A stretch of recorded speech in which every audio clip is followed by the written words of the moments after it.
মই ডক্টৰ ৰাজ বৰ্মন আৰু মই এগৰাকী ফিজিঅথেৰাপিষ্ট। আজি মই আপোনালোকক আঁঠুৰ বিষৰ কাৰণে কৰিব লগা কেইটামান আইচোমেট্ৰিক এক্সাৰচাইজ আৰু ষ্ট্ৰেচিং শিকাম, যোনকেইটা খুব ইফেক্টিভ হয়। ফাৰ্ষ্ট এক্সাৰচাইজটোৰ কাৰণে টাৱেল এখন ৰোল কৰি ল'ব। টাৱেলখন আঁঠুৰ তলত থ'ব। দেন আঁঠুটোৰে টাৱেলখনত প্ৰেছাৰ লগাব আৰু ভৰিৰ পতাখন আপোনাৰ ফালে টানিব।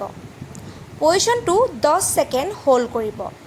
টাৱেলখনৰ প্ৰেছাৰ লগাব আৰু ভৰিৰ পতাখন আপোনাৰ ফালে টানিব। 10 ছেকেণ্ড হোল্ড কৰিব, দেন ৰিলিজ কৰিব। এক্সাৰচাইজটো আপোনালোকে যদি বহি কৰাত অসুবিধা পায় দেন শুই ল'ব পাৰে। ছেম টু অপজিট লেগত কৰিব।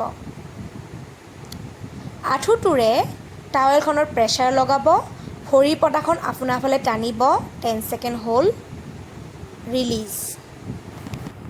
ছেকেণ্ড এক্সাৰচাইজটোৰ কাৰণে টাৱেলখন ৰোল কৰি আঁঠু দুটাৰ মাজত থ'ব। দেন আঁঠুটোৰে টাৱেলখনত প্ৰেছাৰ লগাব। প্ৰেছাৰটো 10 ছেকেণ্ড হোল্ড কৰিব, দেন ৰিলিজ কৰিব।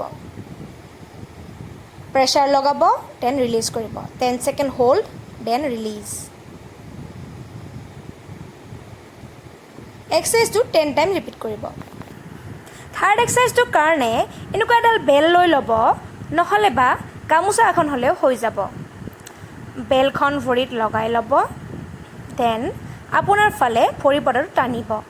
আঁঠুৰ তলৰ এটা ষ্ট্ৰেচ ফিল কৰিব। ভৰিখন আপোনাৰ ফালে টানিব, আঁঠুৰ তলৰ এটা ষ্ট্ৰেচ ফিল কৰিব। পজিশ্যনটো 10 ছেকেণ্ড হোল্ড কৰিব, দেন ৰিলিজ কৰিব।